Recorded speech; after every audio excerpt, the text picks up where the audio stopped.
yeah. Cool. I'm Alana. I use she, her pronouns. Something I picked up from quarantine is probably, well, I guess like just playing with my cat because I got my cat during quarantine. So yeah. You take her on any walks? We take her out in the hall in our apartment building, and that's fun at night when nobody is out, and she likes it. But it's like two like little like walkways, so it's not that interesting, but it's an adventure for her. Cool. Oh, Brian, go ahead. Sorry. My name is Brian. I'm a community member. He, him pronouns. And kind of like Taji, I've gotten into gardening during quarantine. Glad to see another green thumb, as we call it in the plant community. Ashley, do you want to go? Sure. I'm Ashley Lancaster. I'm with the Police Bureau. I oversee the policy development and review process. My pronouns are she, her, and I'm struggling to think of a hobby. Perhaps an unhealthy habit I've picked up is I've expanded my shoe collection, my sneaker collection. I can't go anywhere, but I've just been buying shoes. So yeah, unhealthy addiction, but we'll go with that. It's always nice to treat yourself. Thank you, Ashley. Claudia? Hi, everyone. My name is Claudio. I'm the project assistant for PCCEP.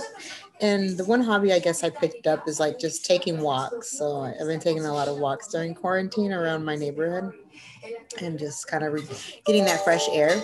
And Ashley, I don't know if you got the Air Jordan University Blue Air ones. I don't know if you were into those, but those are a pair of sneakers that I was trying to get this weekend. But yeah, thanks. Nice, Claudia. For being here. Thank you, Claudia. Marcia? Hey everyone, Marcia Perez here, and I use she, her pronouns. I am the chair of the Racial Equity Subcommittee, and let's see, Claudia, I was going to say the same thing. I take a lot of walks these days. Cool. And I'm just going to let you know in advance, I can only be here for probably 45 minutes today, as I have some things I got to wrap up. Thank you, Marcia. And we'll try to keep it within that hour if possible. Okay, Barbara. Sorry, the question for folks who just got in, just what's a hobby you picked up over quarantine, or a hobby you have now that you kept on, which is a strong feat if you did keep it up for the whole quarantine. Sitting outside and talking to people in the whatever weather. Yeah, no, that's a great, I'm glad you're able to keep it up. On, of course, but yeah. Yeah. No, that's good. Yeah. That's good. Thank you, Barbara. Mm-hmm. Jared? Hi there, Jared Hager, Department of Justice, here in my role as the monitor of the settlement agreement. My new hobby for the year is going to be kayaking. Not here in Oregon, but that was what my spouse chose for us.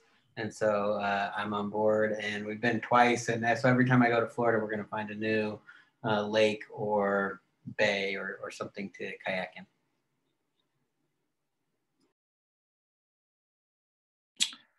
Awesome. Thank you, Jared. And someone else just joined us, might be Theo. Theo, perfect, cool. We're just doing introductions. Everyone just finished. You're the last one. We're still waiting for our special guests of honor. Sorry. Sorry, I'm just so popular. Sorry. What's a hobby you picked up during quarantine? Let me turn those off. Hello, all. Mr. Popular. That's wonderful. I don't know. A hobby that I picked. I go for walks. Me and Sage, we go for walks a lot. But I've always gone for walks. I think I just appreciate my walks more because it's not inside. And I feel like I spend a lot of time inside now. Back when we were in the PCCEP office, we had lots of opportunities to go and get coffee and walk around, and I bike to work. Now all that's gone, but hopefully it'll come back. It's nice to see you all. Okay, great. Thank you, Theo. Lots of good walking happening. I'm glad people are getting outside. As our Secretary of Transportation was saying, biking is on the rise as of now. So that's great to hear people are getting outside still. And the sunshine's getting so much better, at least here in Chicago. So I'm glad everyone is feeling that. Cool. So our first item of a discussion was going to be with the Sergeant Schmatz. Once he gets here, we'll do that. So we'll just pivot over to the recommendation. Alana, myself, and Britt met at a work session and drafted at least the summary after sort of just using the sorry, I should probably back up and say what the recommendation is. So the recommendation sort of comes out of wow, just again. Now I'm just gonna full on you everything. Okay, the recommendation comes out of like the fact that there was another recommendation that we saw called interacting with members of the LGBTQ plus community, and then it came into awareness of that being like a directive that was new and drafted. So then we sort of saw a value in a paralleling recommendation that would be redressing the youth perspective. Interacting specifically with youth and persons under 24. I decided that it correlates with the brain development aspect of things. So I could either share my screen or I could share the link, sorry. I went ahead and gave you sharing. Okay, that might be just easier. Okay, cool.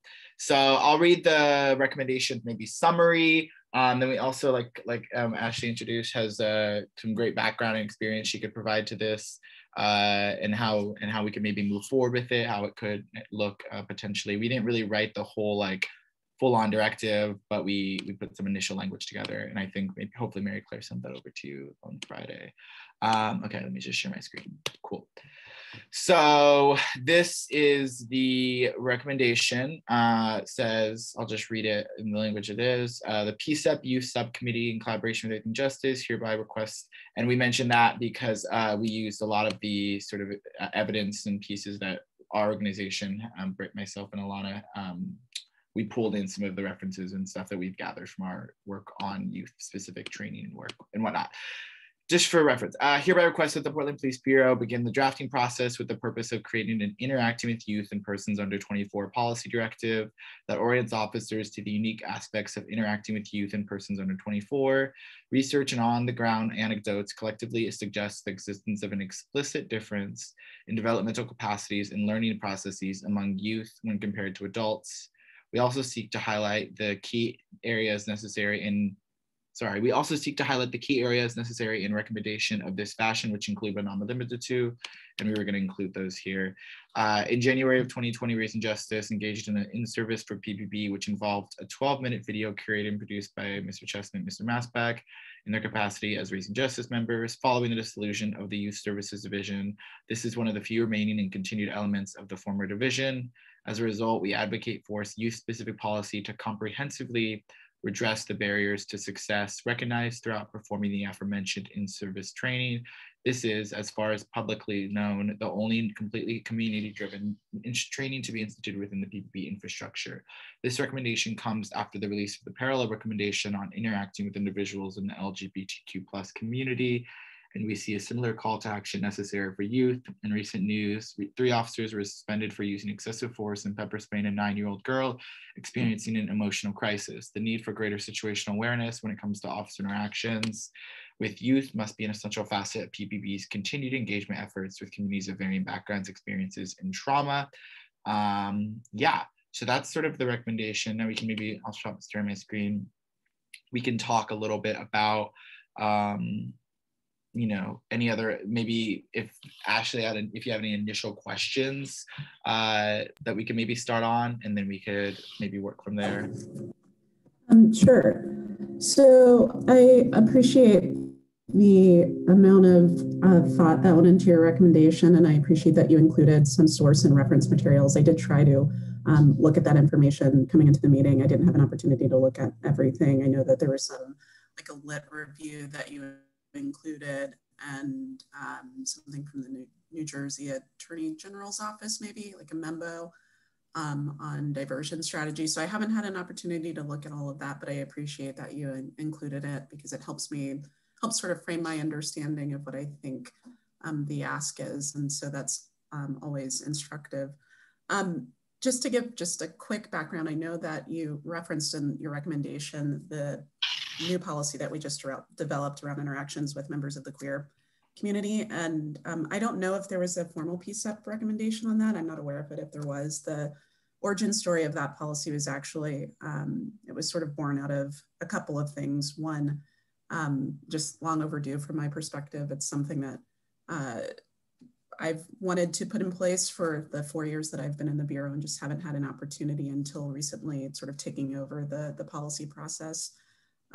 It's in line with best practices, and also we just wanted to perhaps indirectly acknowledge the sort of victimization of the queer community and the historical context of law enforcement interactions, discriminatory practices, and criminalization of queerness, et cetera. We were trying to sort of get at that in that policy. And then from a practical standpoint, it just sort of came up in the context of us working on our directive related to conducting searches. My team, I'm a team of two, my team just sort of picked up on the fact that we needed clearer guidance around interacting with trans folks. And so that was sort of the motivating factor behind the development of that policy. So just to give you a little context, since you referenced it in the recommendation. But again, so I appreciate all of the information that you provided. It's helpful. I do have a few questions. So I'm looking at the recommendation as sort of like micro and macro goals. And at the micro level, sort of the policy, Bureau policy training level, my takeaway was sort of 4 key points, and I have to refer to my notes here. I'll never remember anything. I have to jot it all down. So bear with me as I try to decipher my poor handwriting. The first thing that I wrote down was, it looks like one of the objectives of this committee is to develop policy and training that acknowledges sort of the developmental cognitive ability of youth, and for officers to sort of take into account the emotional versus rational response. And so I think that there are perhaps ways that we can incorporate that into training. And I'll talk about this at the end, but perhaps existing policy, exploring the need for a standalone policy, will sort of get into those details. That's one of my questions for you at the end. Another objective that I identified was placing an emphasis on de-escalation techniques. So, and when interacting with youth, ensuring that our officers are aware of their training and utilize their training around de-escalation. I think that there's sort of a misconception that de-escalation should only pertain to force, but there are, of course, de-escalation techniques that can be employed in just run-of-the-mill interactions with community members. And so what I'm sort of taking away from not only a recommendation, but I had an opportunity to review the video that Taji, I believe you and Britton put together for in-service last year. It was a fantastic video, by the way. I watched it today and that was my first time watching it. So one of the takeaways from that, in addition to your recommendation. A third objective, focus on a trauma-informed response and sort of recognizing the signs of trauma and how that could be influencing one's behavior, and then developing an appropriate response to that sort of trauma response as a defense mechanism. And then lastly, providing guidance around communication and effective engagement strategies. So providing clear communication, articulating consequences, demonstrating patience, again, sort of tied to the cognitive ability that you've referenced in your recommendation and in previous materials. So those are sort of the micro objectives that I identified, and please correct me if I'm wrong, jump in, or we can talk about it at the end. The biggest issue at the macro level that I identified in your ask was a focus on diversion strategies. So alternatives to detention and alternatives to putting youths in the system, essentially. And I think those are sort of bigger picture items that we can chip away at perhaps at the micro level, but those are sort of bigger systemic issues that we might not be able to achieve in the form of a directive. So with that, before I ask any other questions, did I sort of capture the overall objectives that you're seeking in the form of this recommendation in a policy or otherwise, or did I miss anything? I would say, Britt, unless you wanted to interject anything else, but I think that was getting to pretty much everything we were trying to work at. I would say the only thing about the diversion is that I don't think the recommendation, in like a macro sense, I think the recommendation maybe has sort of alludes to this idea of a diversion, but we made a recommendation last year on restorative justice, which sort of emphasized and pushed for further diversion program access for young people. Sort of already addressing that issue. And I know that PPB also is trying currently to do some sort of bureau-wide diversion strategies and initiatives. I'm not sure of the stage of that, but last I spoke with Marlon, that was sort of something they were working on. One other thing. Oh yeah, then there's also other conversations I'm a part of on restorative justice with the DA's office. I don't know, they're also working on diversion. So I think there is a larger conversation on diversion. I feel as if this recommendation addresses all of those micro objectives best, and then maybe the diversion part is sort of alluded to. I don't know if Britt or Ilana had any other thing else they want to mention on that. No, I think that covers it. Thank you, Taji. Okay, so the only other question that I had for the group is recognizing that those are your primary objectives through this recommendation.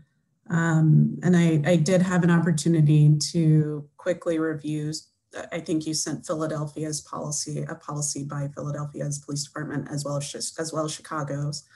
And I think both of those centered on like detention and custody.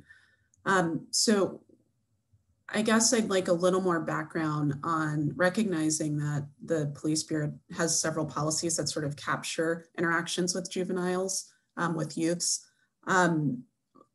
There certainly is room for revising existing policies, again, to touch on these objectives, but I'm a little hesitant to develop a singular, I don't know what a new directive would look like, basically, with the existence of these other policies, other than to point to the other policies. And so in requesting that we develop a new directive, I guess I'm wondering if there's, if you're amenable to tweaking existing policies to ensure that we're covering your primary objectives.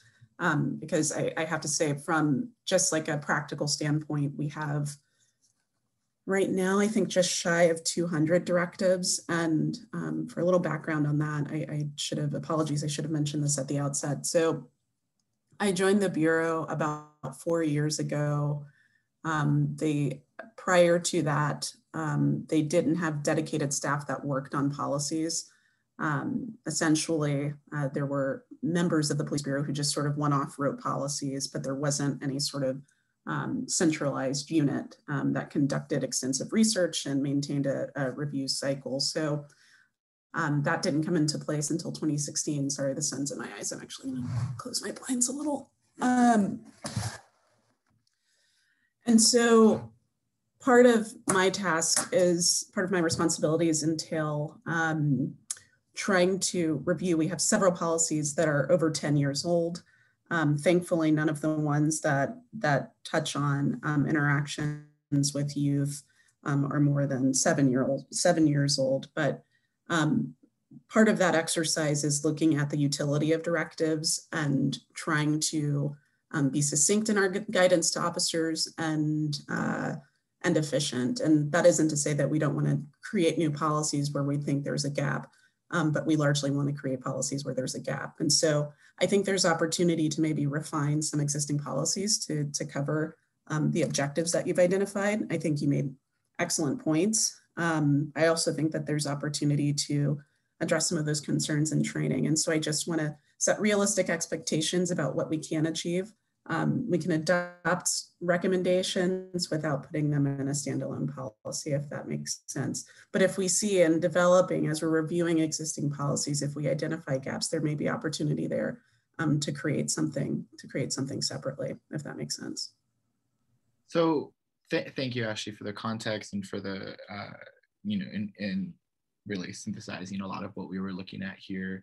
I'm really interested in what you, I guess, sort of envision would be those sort of directives that would most relate to or would need revisions that pertain to what we're trying to address.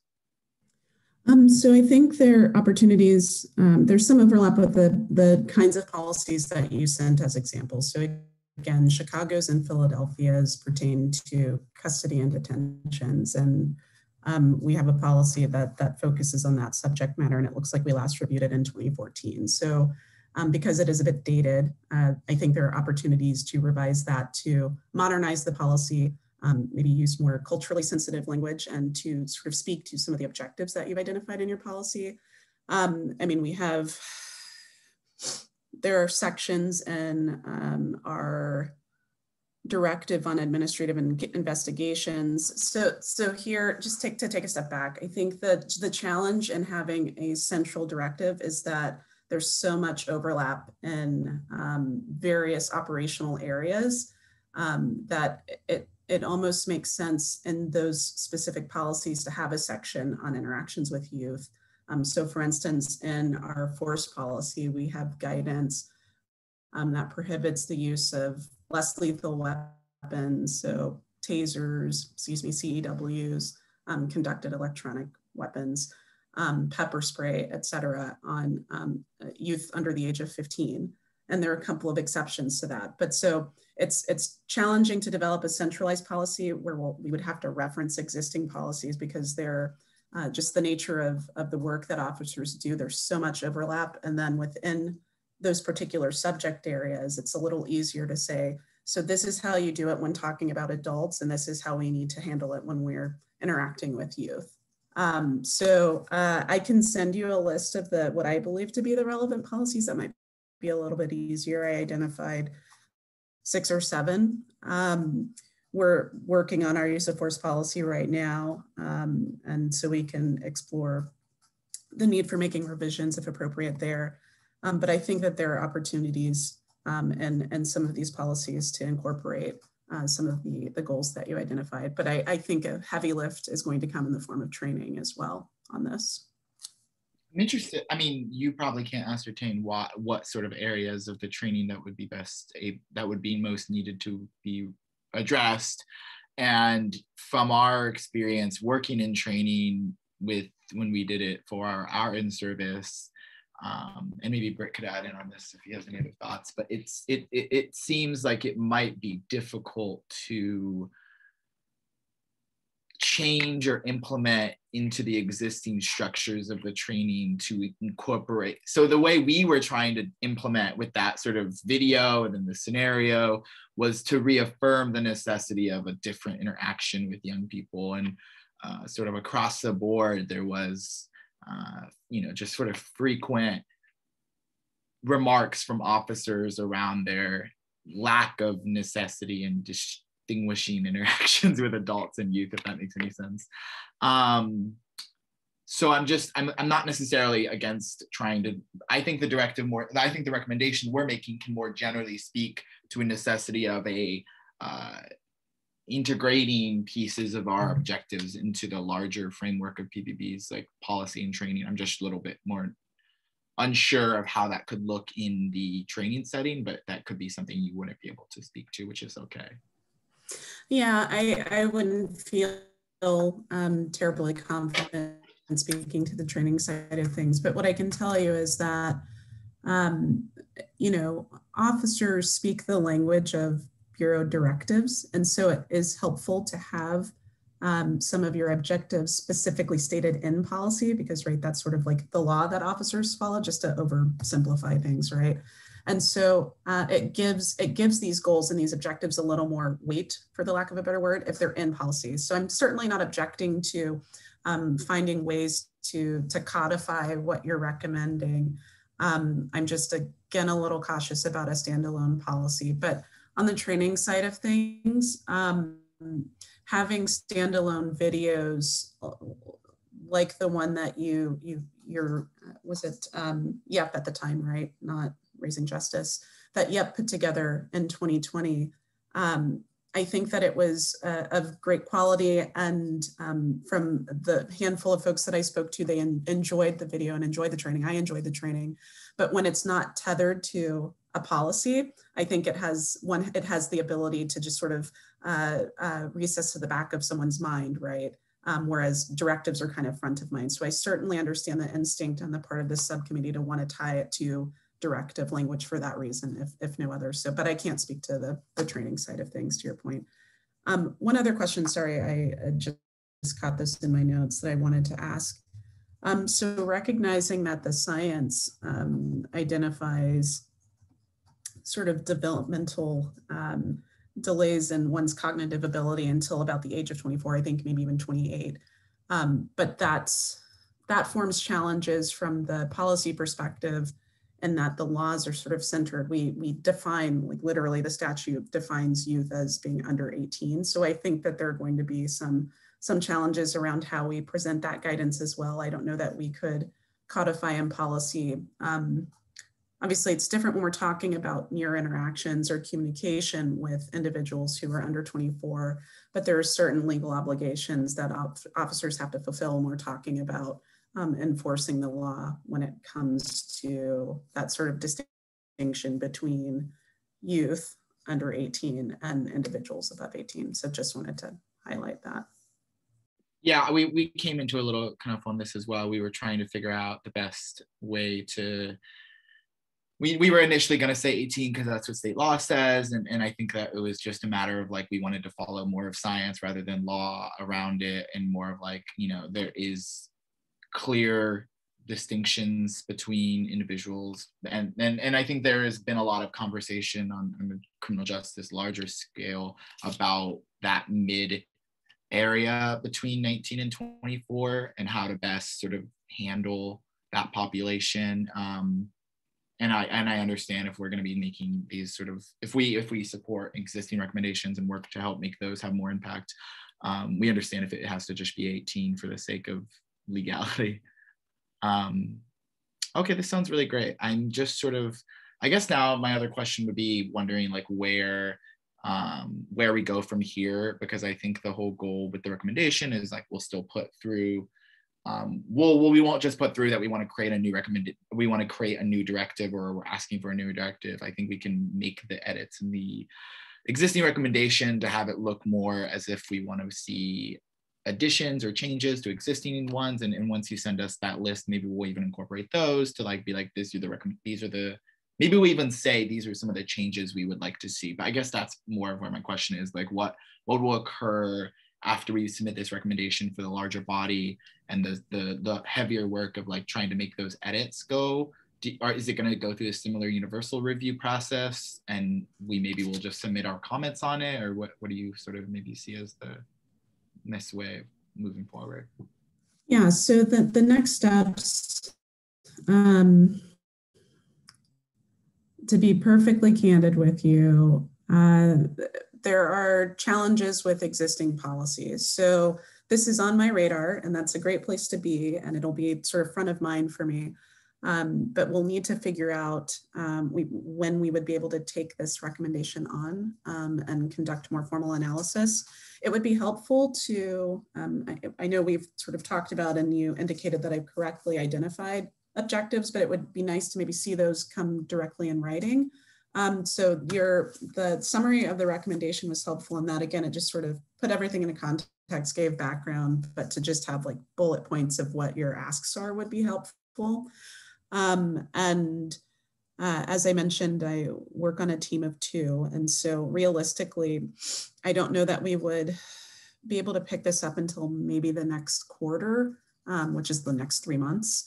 But let me take a look at my what's on my docket right now, because we're working on about 30 policies, and see if there's a way to maybe get it in a little more quickly than that. But there's no time attached to this, so I really think it can be whenever, if this works better to be on your schedule next quarter, that's fine. We can even mention that in the recommendation, so it doesn't seem as if we are expecting a response within the next like whatever amount of days.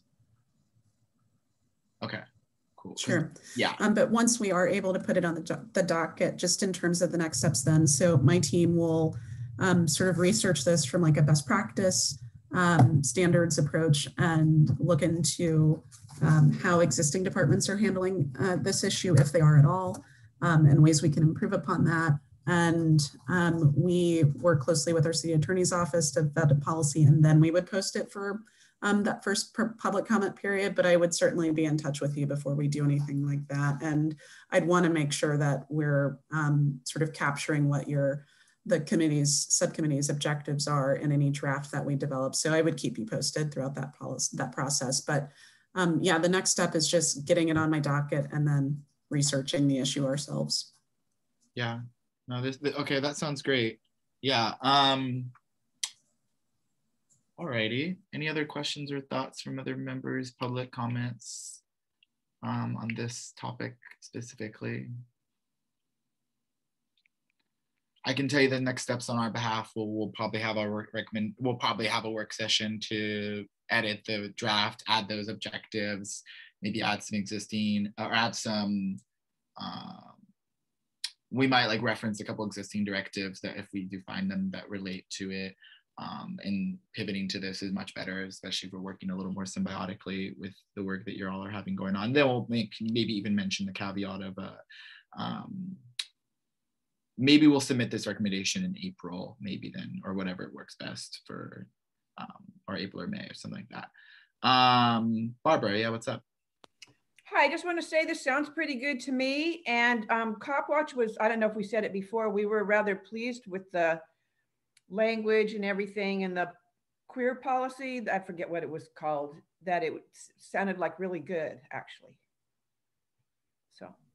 Yeah, thank you, Barbara. I just read through those comments today. We appreciated your feedback on that. Thank you.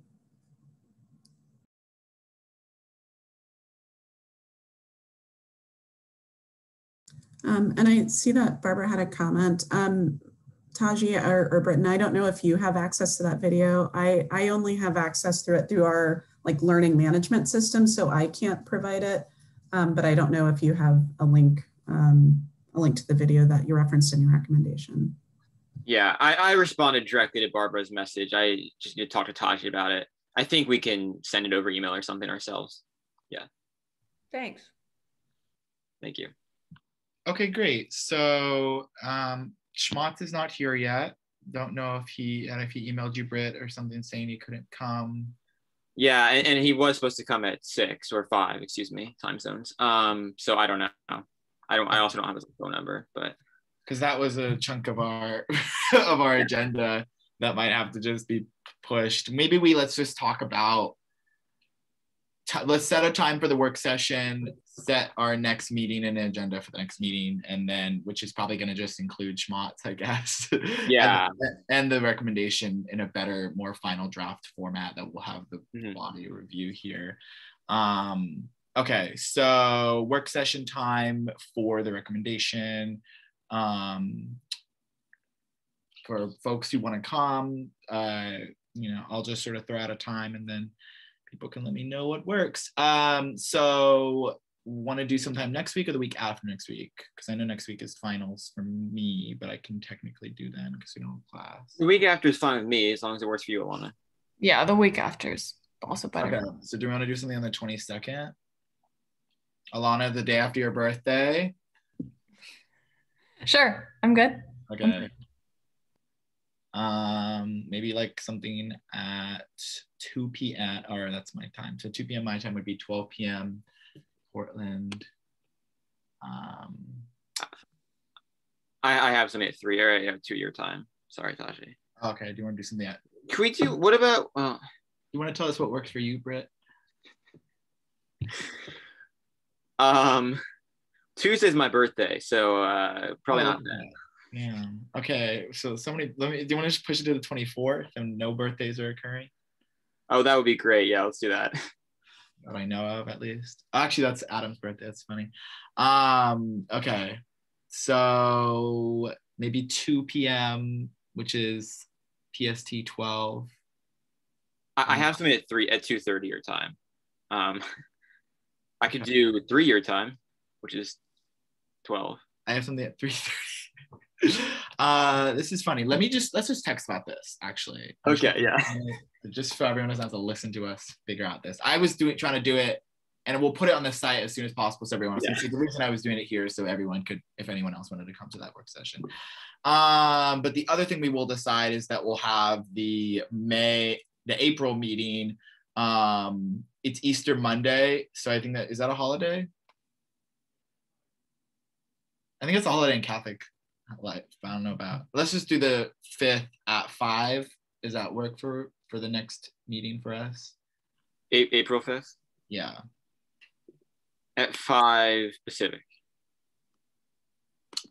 Sorry, 5 p.m. Pacific. Yeah. Time. Cool. That works for me. Yeah. Okay. And let's talk about the agenda, which it'll include the recommendation. It'll include hopefully a redo of the Schmott's presentation. That should be enough if we review our work session, talk about next steps for that. And then if we'll have a final draft of hopefully a final draft of or a close to final draft of the recommendation. Oh, by April? Yeah, maybe. Yeah, hopefully. Okay, cool. Does that work for folks? And then I guess that's pretty much it for our meeting because we didn't. A chunk of our meeting got pushed because of Schmott's MIA. So thank you, Ashley, so much for coming, for sharing all that information. Marcia, we're all about to help jump off right with you.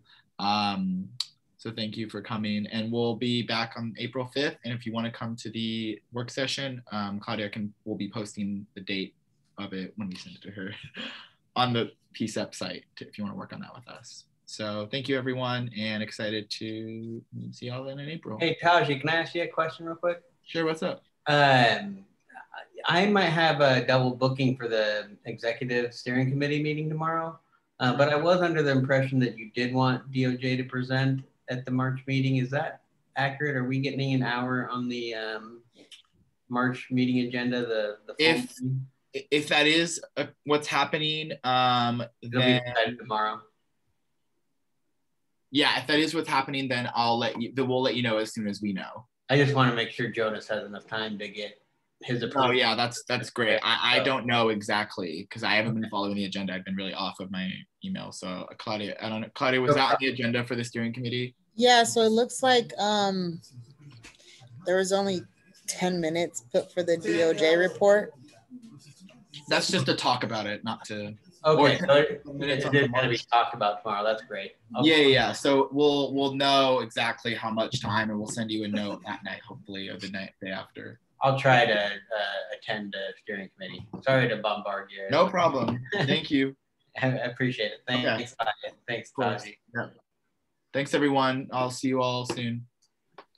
Thanks,